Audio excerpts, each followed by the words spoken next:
1 2 3 4 35 আমার অধিকার 30 শৃঙ্খল ভেঙে দাও গুড়িয়ে দাও।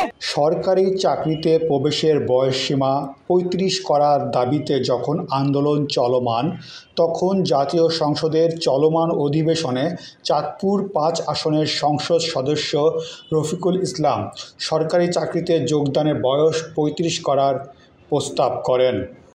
সরকারের চাকরিতে যোগদানের যে বয়সসীমা আছে, এটা অনেক আগে নির্ধারণ করা হয়েছিল।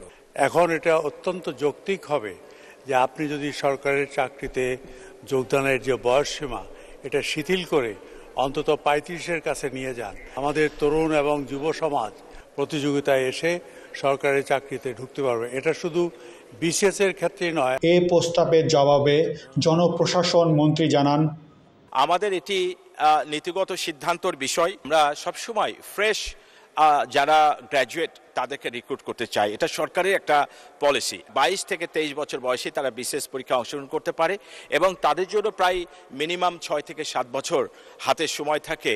তারা এই বিসিএস পরীক্ষা দিয়ে সরকারি চাকরিতে, ক্যাডার সার্ভিসে এবং অন্যান্য সরকারের যে চাকরি আইনের সাথে সম্পর্কিত যে সরকারি প্রতিষ্ঠান, আধা সরকারি, স্বায়ত্তশাসিত বিভিন্ন যে প্রতিষ্ঠান রয়েছে যেখানে সরকারের আইনগুলো মানা হয়, সেই প্রতিষ্ঠানে তারা কিন্তু যোগদান করছে এবং যোগদান করার যথেষ্ট সময় তারা কিন্তু পাচ্ছে।